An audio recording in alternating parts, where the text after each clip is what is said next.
ओम शांति।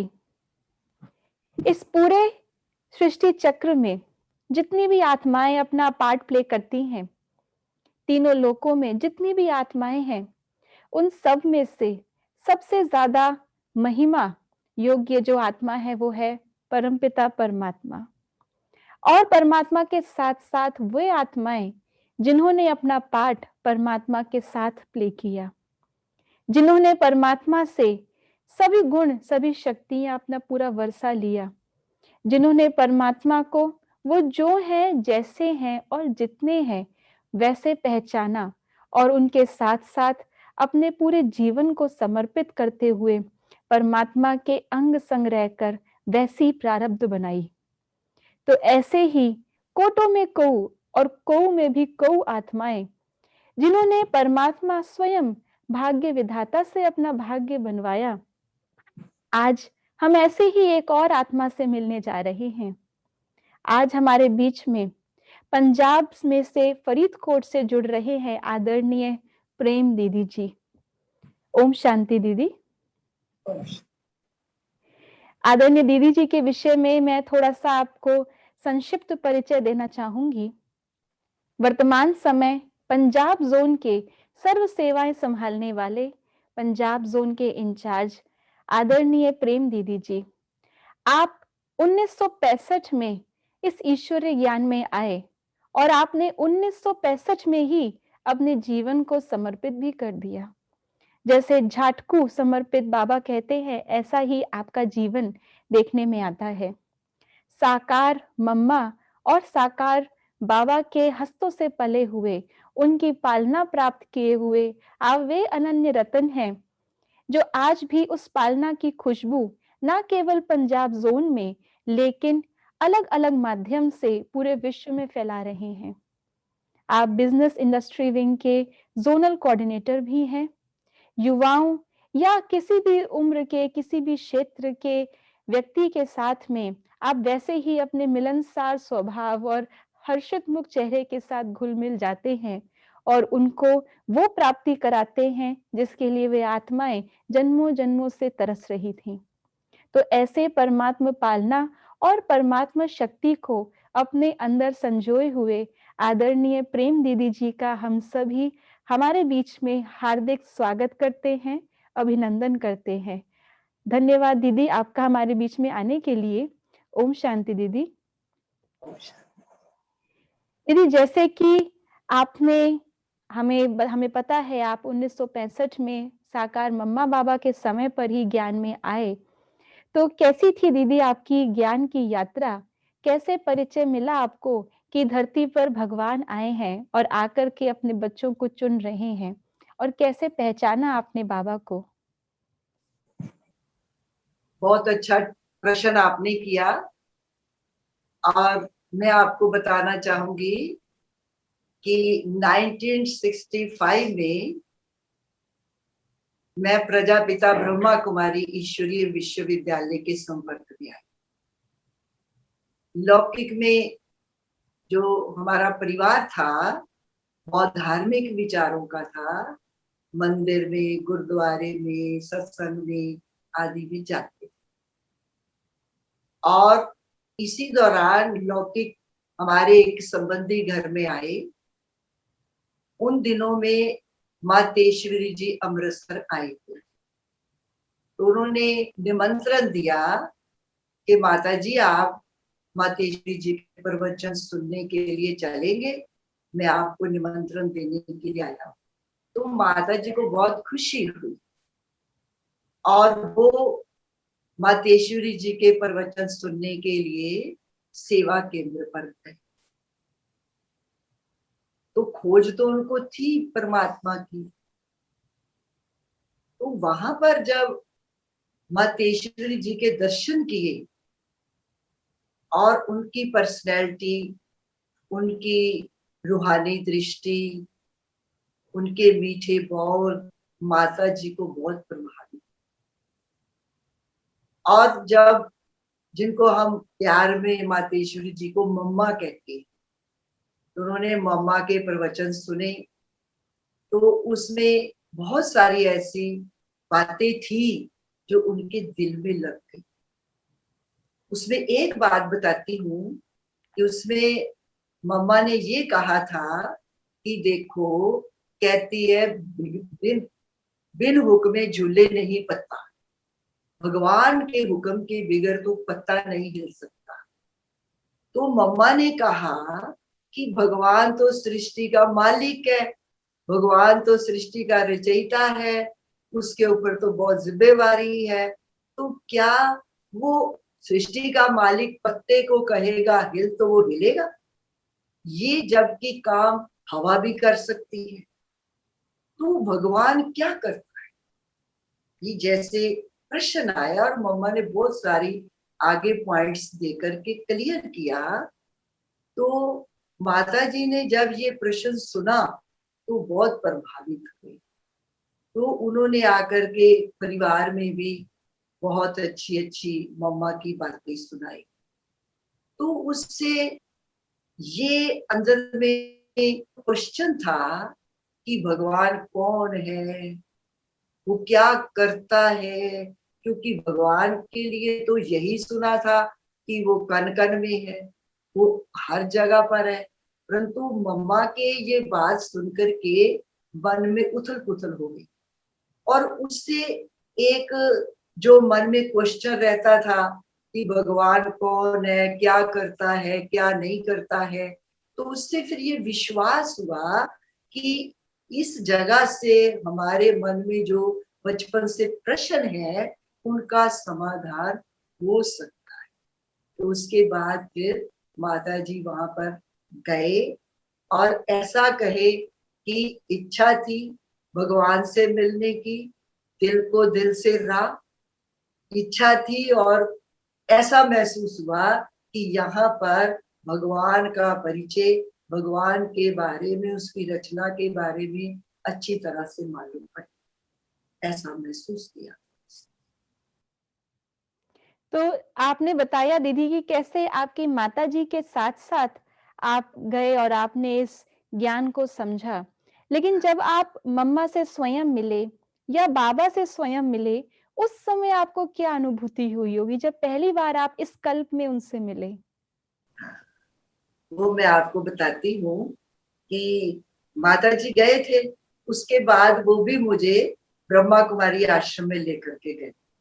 वो मुझे कहते चलो प्रेम, तुझे ब्रह्मा कुमारियों के दर्शन करा करके ला। तो मैं भी गई। तो फिर वहां पर जो दो बहनें थी, उन्होंने बहुत मुझे प्यार से कहा कि आप 7 दिन का कोर्स करो। तो मैंने कहा ठीक है, मैं 7 दिन का कोर्स करूंगी। तो मैंने रोजाना मन बना लिया कि मुझे सेवा केंद्र में जाना। और पहले दिन मुझे आत्मा का परिचय दिया बहन ने, दूसरे दिन मुझे परमात्मा का परिचय दिया, तीसरा दिन जब हुआ तो हमारे जो पंजाब, हरियाणा, हिमाचल के अपने चंद्रमणि दादी थे, जो 1937 में यज्ञ में आए, यज्ञ के आदि रतन थे। तो मुझे आदरणीय चंद्रमणि दादी जी से मिलने का शुभ अवसर प्राप्त। उस समय मुझे दीदी ने कहा कि आपको योग करना आता है, दृष्टि लेनी आती है? मुझे तो दृष्टि का मालूम नहीं था। तो मैंने कहा मुझे तो दृष्टि नहीं लेनी आती। कहते अच्छा ठीक है, मैं आपको दृष्टि दूंगी और आप बैठो मेरे सामने। मैंने कहा ठीक है। तो ऐसे क्लासरूम था, लाल लाइट जल रही थी और दीदी सामने बैठी और कहा मेरे मस्तक की तरफ देख। तो मैं भी बैठ गई। तो मैं जैसे जैसे दीदी के मस्तक की तरफ देखा और मुझे दीदी दिखाई दी, मुझे तो लाइट ही लाइट दिखाई दी। और ऐसे महसूस हुआ कि मेरा घर यही, क्योंकि कन्या को सूक्ष्म में तो होता है कि मेरे लाइफ में मेरी लक्ष्य क्या है। तो मेरा लक्ष्य ये था कि मुझे समाज की सेवा करनी है, मुझे पवित्र जीवन बताना है। तो जब मैंने चंद्रमणि दीदी से दृष्टि ली, और उस समय हमारे ईश्वरीय विश्वविद्यालय के 2 गीत निकले थे। पहला था वसुधा के साचल में स्वर्गीय भारत भूतल में शिव स्वागत आज। और दूसरा था हमने देखा हमने पाया शिव भोला बोलो, कितना मीठा कितना प्यारा शिव भोला बोलो। तो दीदी मेरे को दृष्टि दे रही है और चारों तरफ लाइट ही लाइट है और मैं एकदम शांत हो गई और कानों में वो मीठी मीठी गीत की आवाज आ रही है। मुझे इतना शांति का अनुभव हुआ। और उसके बाद लास्ट में शब्द आए, जागो उठो लूटो परम पिता का प्यार, आज तुम्हारे द्वार खड़ा है जग का सृजनहार। तो ये जैसे बात मेरे अंदर चली गई और मैंने 7 दिन का कोर्स किया। 7 दिन का कोर्स करने के बाद फिर मेरे को दीदी ने कहा कि ऐसे आप मम्मा को पत्र लिखो। फिर हमने मम्मा को पत्र लिखते थे, बाबा को पत्र लिखते थे और मम्मा नाम सहत पत्र का जवाब देती थी और हमें इंतजार रहती थी कि आज माँ का पत्र आएगा, बाबा का पत्र आएगा। तो इतना प्यार हमने और कहीं नहीं देखा। आगे तो ऐसे होता था कि महात्मा जी के पास गए, माथा टेका, आ गए, मंदिर में गए, माथा टेका, पंडित जी ने प्रसाद दिया और आ गए। लेकिन यहाँ पर आकर के जब बहनों का इतना प्यार देखा और दीदी से आत्मिक दृष्टि ली और कानों ने इस ज्ञान को अच्छी तरह से सुना, तो ऐसे महसूस होने लगा कि ये जो है कोई साधारण शक्ति काम नहीं कर रही है, ये ईश्वरीय शक्ति काम कर रही है। और यहाँ से हमारी आत्मा में जो इच्छा है कि भगवान से मिले, तो वो कोर्स में मालूम पड़ गया था कि भगवान साकार बाबा के तन में प्रवेश करके ज्ञान सुना रहे।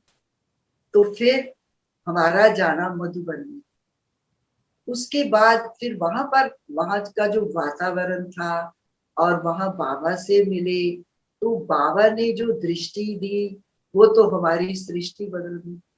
आज 56 ईयर हुए और बाबा से जो दृष्टि मिली, पालना मिली, उत्साह मिला, प्यार मिला, तो आज भी हम जो है उस पालना में पल रही हैं और मधुर स्मृतियां अभी भी मन में हमेशा ही रहती।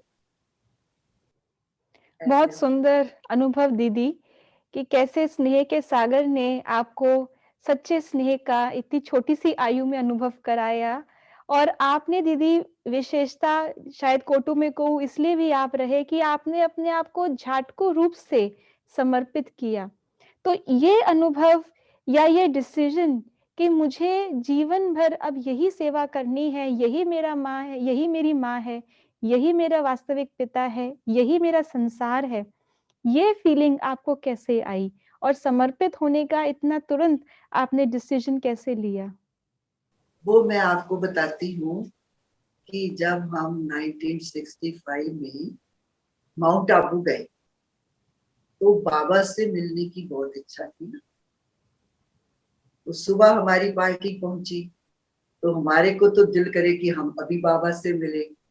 तो बाबा ने फिर संदेश भेजा कि बच्चे थके हुए आए हैं, तो बाबा शाम को 5:30 बजे बच्चों से मिले। तो उस समय हमारी अमृतसर से 16-17 की पार्टी गई थी। बहुत थोड़े होते थे लोग, हिस्ट्री हॉल में बाबा मिलते। तो शाम को 5:30 बजे, बड़ी मुश्किल से बजे क्योंकि इंतजार की घड़ियां तो बहुत लंबी होती है। तो जब 5:30 बजे और हम हॉल में बैठे और लच्छू दादी बाबा को लेकर आए हिस्ट्री हॉल में, और बाबा आकर के ऐसे नीचे सदरी के आगे जमीन पर। तो उस समय हमें ऐसा महसूस हुआ, बाबा की दृष्टि लेकर के बाबा ने कोई बात नहीं, और बाबा के आगे सब बच्चे बैठे हैं और बाबा सब बच्चों को दृष्टि दे रहे। और मैं भी उस पार्टी में बाबा से दृष्टि ले रही हूँ, लेकिन जैसे सुई को चुंबक खींचता है ऐसा महसूस, और इतना प्यार आया बाबा के लिए, और इतना महसूस हुआ कि हम उस ईश्वरीय ईश्वर स्वयं हमारे सामने बैठा है। और जैसे कोई महसूस हुआ कि जैसे देखो कोई बहुत नजदीकी संबंधी, प्यारा संबंधी बहुत देर बाद मिलता है, तो उसको देख करके आंखों में अश्रुधारा ऑटोमेटिकली बह जाती। तो ऐसे ही जब बाबा हमें दृष्टि दे रहे थे और हमारी आंखों में ऐसी अश्रुधारा, ऐसी आत्मा महसूस करती थी कि मैं कितनी भाग्यशाली हूँ कि मैं स्वयं भगवान शिव के सामने बैठ करके दृष्टि ले रही हूँ, मिल रही हूँ। ऐसे मन में बहुत ही स्नेह जागृत। उसके बाद बाबा एक एक बच्चे को बुलाते और उनको दृष्टि देते और उनका परिचय देते। उसमें मैं भी थी, तो मेरी भी टर्न आई बाबा से मिलने के लिए। तो वैसे मैं बाबा से दृष्टि ले रही थी, तो बाबा पूछते हैं, बच्ची आगे कब मिले हो? तो मैंने कहा जी बाबा 5000 वर्ष के बाद मिले हैं, पहले 5000 वर्ष पहले मिले थे। तो फिर बाबा प्रश्न पूछते हैं, अच्छा बच्ची कौन सा पद पाया था? मैंने कहा बाबा महारानी का पद पाया था। तो उन दिनों में 4-5 दिन पहले मुरली चली थी, उसमें ये था कि 21 जन्मों में महाराजा भी बन सकते हैं, महारानी भी बन सकते हैं। तो मैंने कहा बाबा 21 जन्मों में मैं 2-4 जन्म जो है महाराजा भी बनी थी। तो बाबा कहते ठीक है। फिर मैं तो एक अंदर में धारणा बना चुकी थी कि मुझे ऐसी ही जीवन बनानी है। तो आपको खुशी की बात बताऊं कि ये जो व्हाइट ड्रेस है, मैं सबसे पहले जब बार बाबा से मिली तो मैं व्हाइट ड्रेस पहन करके ही गई थी बाबा के पास, क्योंकि मुझे तो ये ड्रेस बहुत पसंद है और मुझे सारी जिंदगी यही पहननी है। तो मैंने ऐसे सफेद साड़ी पहनी, और जब बाबा ने मेरे से तीसरा प्रश्न पूछा, बाबा ने पूछा बच्चे अच्छा आपका युगल कहाँ है? क्योंकि मेरी हाइट भी अच्छी थी, सेहत भी अच्छी थी। तो मैंने, क्योंकि मुझे तो बाबा नहीं दिखाई दे रहे थे, मुझे तो शिव बाबा का अनुभव हो रहा था। तो मैंने कहा बाबा आप ही तो मेरे पति हैं। क्यों? क्योंकि मैं हार चुकी थी कि मैं पार्वती हूँ और वो मेरा शिव है, और मुझे उसी के ही समर्पण अपनी जीवन करने। तो मैंने बाबा को ये जवाब दिया। फिर उसके बाद बाबा ने चंद्रमणि देवी को कहा कि इसके घर का माँ बाप का लेटर लाओ, और बाबा इसको दूसरी जगह भेजेंगे, ये बच्ची बाबा की बहुत सेवा करेगी। तो ऐसा बाबा से दृष्टि ली, बाबा से ये क्वेश्चन आंसर हुए, और बाबा से प्यार मिला, बाबा से टोली मिली। तो ऐसे महसूस हुआ कि मैं कितनी भाग्यशाली हूँ कि जिसको ढूंढ रही है दुनिया, पुकार रही है, पूजा कर रही है, और आज मेरी आत्मा वो सर्वोच्च शक्ति से मिल रही है, तो वो आज भी स्मृति रहती है और बहुत खुशी का अनुभव। तो दीदी आपका अनुभव सुन के हमें भी वही अनुभव हो रहा है साकार का, कितने भाग्यशाली और कितने अच्छे थे वो दिन। तो हमने तो नहीं देखा, लेकिन आपने हमें उसकी झलकी अपनी बातों से आज बताई है। तो जैसे आपने दीदी बताया कि आपको बाबा से ये अनुभव हुआ, तो आपने बाबा को पहचाना और अपना जीवन समर्पित करने का आपने लक्ष्य रखा, और पहली ही मुलाकात में आपको बाबा से वरदान भी मिल गया। तो आपको दीदी क्या लगता है कि आप कोटो में कऊ और कऊ में भी कऊ आत्मा कैसे बने? बाबा ने आप में ऐसा क्या देखा, जो आज आपको लगता है कि वो बाबा की विचार, बाबा के वरदान, बाबा की शुभ भावनाएँ आज फलीभूत हो रही हैं? ऐसा महसूस हुआ कि जब से हम बाबा के बने, इतना खुशी का जीवन है, इतना आनंदमय जीवन है।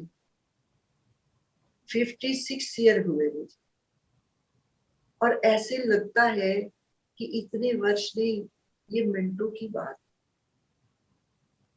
और जो हमें दीदियों से भी प्यार मिला, 1937 से जो बड़ी दीदियां थी उन्होंने हमारी पालना की और उन दीदियों के संग में रहे, उनका भी जीवन देखा कि उनका भी बाबा से कितना प्यार, और उनके द्वारा हमें बाबा का भी प्यार मिला, माँ की पालना भी मिली, बाप की पालना भी मिली।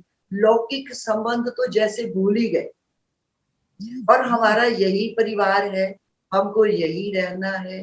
और फिर उसके बाद आपको एक अनुभव की बात बताऊं कि बाबा, जब हम मधुबन में जाते तो बाबा हमेशा याद दिलाते कि बच्चे शिव बाबा याद है, शिव बाबा याद है। तो ऐसा महसूस होता कि दुनिया में तो लोग उसको ढूंढ रहे हैं और हम उसकी गोद ले रहे हैं, हम बाबा से प्यार ले रहे हैं, और हम अपनी जीवन को कितना सफल कर रहे हैं। बाबा हमारे से दूसरों की खुशी के लिए कितनी सेवाएं ले रहे हैं। तो मेरे जैसा दुनिया में कितना दुख है, कितनी अशांति है। और बहुत सारे ऐसे अनुभव हैं कि जैसे दादियों ने हमें प्यार किया। अगर आपके पास समय हो तो मैं एक एग्जाम्पल भी सुना दूं जी कि दीदी। जैसे मैं आपको बताती हूँ कि मैं यज्ञ में जब आई तो उन दिनों में ये कांच की प्लेटों का था, रिवाज था। तो खड़ाऊ पहनी हुई थी और ढेर सारी मेरे हाथ में क्रॉकरी थी, और नीचे घिए का छिलका था, वो मैं फिसल गई तो सारी क्रॉकरी टूट गई। और चंद्रमणि दादी भाग करके आए और उन्होंने ये कहा कि प्रेम तुझे चोट तो नहीं लगी। और मुझे ऐसे महसूस हुआ कि अगर मेरी शादी हुई होती और मेरी सास होती तो वो ये कहती कि देखो इसने इतना नुकसान कर दिया। और मैंने दीदियों से भी और बाबा से भी, मम्मा से भी जो प्यार लिया, उसमें उस प्यार में ऐसा महसूस हुआ कि हम कितने भाग्यशाली हैं। और ये प्यार मेरे को 5000 वर्ष के बाद अभी मिल रहा है। और मेरा ईश्वरीय परिवार बहुत प्यारा है, हमारी इतनी बहनें हैं और इतने बड़े परिवार की मैं सदस्य हूँ। मैं आपको बताती हूँ, एक बार पत्रकारों ने पूछा कि आपने जो है अपना घर बार छोड़ करके जो है ये ब्रह्मा कुमारी संस्था में क्यों आ गए। हमने उनको ये बताया कि देखो, जो भगवान है हमारा पिता है और विश्व हमारा परिवार है, और हम तो परिवार छोड़ा ही नहीं है। हम तो एक स्थान से आते हैं दूसरे पे चले जाते हैं, हम तो जहां देखें वो हमारा परिवार है। तो ये बेहद का परिवार है और मैं अपने आप को बहुत भाग्यशाली समझती हूँ। फोटो में कोई और कोई में भी कोई मैं आत्मा हूँ, और भी जीवन खुशी से जो है सदा ही नाचता रहता है, ऐसा महसूस। बहुत सुंदर दीदी। और एक चीज़ और, मैं वर्तमान समय के हिसाब से बहुत सारे भाई-बहन ऐसे हैं जो कि बाबा के नए बच्चे हैं, कुछ पुराने भी हैं। तो कोटों में को आत्माओं की दीदी जी क्या धारणाएँ आपको समझ में आता है, जो आप अपने अनुभव से बताना चाहें? कि कैसी हम आत्माओं की धारणाएँ, क्योंकि इतना लंबा समय दीदी 56 इयर्स का, सेवाओं में भी बहुत उतार-चढ़ाव रहे होंगे, कई परीक्षाएँ भी आई होंगी, अपने शरीर की भी आई होंगी, सेवाओं में भी आई होंगी, पुराने संस्कारों की भी आई होंगी। लेकिन कौन-सी ऐसी धारणा रही जीवन की, जिसने अभी तक आपको बाबा के दिल में इतना विशेष स्थान दिलाए रखा? मैं हमेशा याद रखती हूँ बाबा की ये बात कि बाबा ने जो हमें कहा है, 3 बिंदी सदा याद। पहले, मैं आत्मा बिंदु हूँ, मस्तक में विराज। दूसरा, पिता परमात्मा भी बिंदु है, वो ज्ञान का, प्यार का। मैं प्रेम स्वरूप हूँ, प्यार के सागर की बच्ची। तीसरा, बिंदी बाबा ने बहुत अच्छा बात बताई हुई है कि ड्रामा जो हो रहा है वो अच्छा, जो हो गया वो अच्छा, जो होगा वो अच्छा। तो जैसे हम सेंटर्स में रहते हैं, हमारे साथ इतना संगठन होता है, तो हर तरह के संस्कार वाली आत्मा होती है। तो जो बाबा ने तीसरी बिंदी कहा ड्रामा, और गीता में भी आता है कि ये अर्जुन साक्षी दृष्टा, दृश्य और दृष्टा दो चीज है।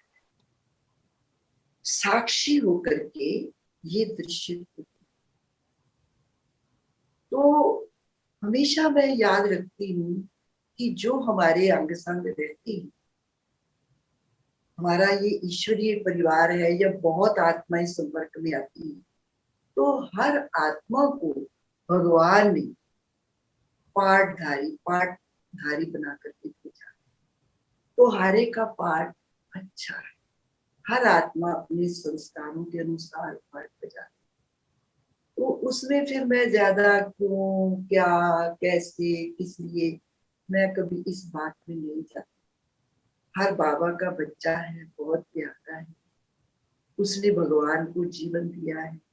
जो आश्रम में आने वाले हैं, संपर्क में आने वाले हैं, ये भी भगवान की संतान है, और मैं भी उस भगवान की संतान हूँ, एक ही परिवार की है। तो ये उतार चढ़ाव तो आएगी, परंतु एक बात हम और सदा याद रखें कि ये जीवन हमारा बहुत मूल्य अनमोल है। ये जीवन की घड़ियां बहुत अनमोल है। जो चला गया कल वो वापिस नहीं है। तो बाबा ने भी कहा कि समय, संकल्प और श्वास जमा सफल कर। मम्मा ने भी लास्ट में यही कहा कि अब नहीं तो कब। बड़े दीदी ने भी कहा कि अब घर जाना है। तो हम सच बताऊं कि हम जब ये ईश्वरीय विश्वविद्यालय में आए, तो एक मन में बहुत वैराग्य की भावना लेकर कि हमको तपस्या करनी, हमको ईश्वर को याद करना। तो हम क्यों, क्या, कैसे, किस लिए, क्यों जाए। हम अपनी लाइफ जो है सदा उमंग और उत्साह में रखें। हम कभी भी दिल शिकस्त ना हो। जो भी परिस्थितियां आती हैं ये सदा नहीं रही। जैसे बाबा ने कहा कि समस्याओं को कागज का शेर समझो, तो ऐसे ही परिस्थितियां आएंगी, चली जाएंगी। लेकिन मेरा लक्ष्य क्या है? मेरा लक्ष्य है कि मुझे देवात्मा बनना है, मुझे फरिश्ता बनना है, और मुझे भगवान से वरदान लेने, आशीर्वाद लेने, खजानों से भरपूर होना है। तो मैं अगर उमंग उत्साह में नहीं रहूंगी और मेरी अनमोल घड़ियां सफल नहीं, व्यर्थ चली, मुझे व्यर्थ से मुक्त रहना है और समर्थ कार्य करना है, समर्थ संकल्प करना है, और हर कोई नेगेटिव बात को मुझे अवॉइड करना है। ठीक है ना? तो उसमें फिर मैं हमेशा ये याद रखती हूँ कि उमंग उत्साह का मतलब है, आप समझिए कि कार कितनी महंगी हो, ड्राइवर कितना अच्छा हो, लेकिन पेट्रोल नहीं है तो चलेगी? चलेगी नहीं, चलेगी ना। तो इसी प्रकार अगर हमारे जीवन में उमंग उत्साह नहीं, चाहे हम सेवा केंद्र पे रहने वाली समर्पित बहनें, चाहे घर गृहस्थ में रहने वाले भाई बहनें हैं, हम अगर उमंग उत्साह में नहीं है तो फिर हमारा जीवन बेकार।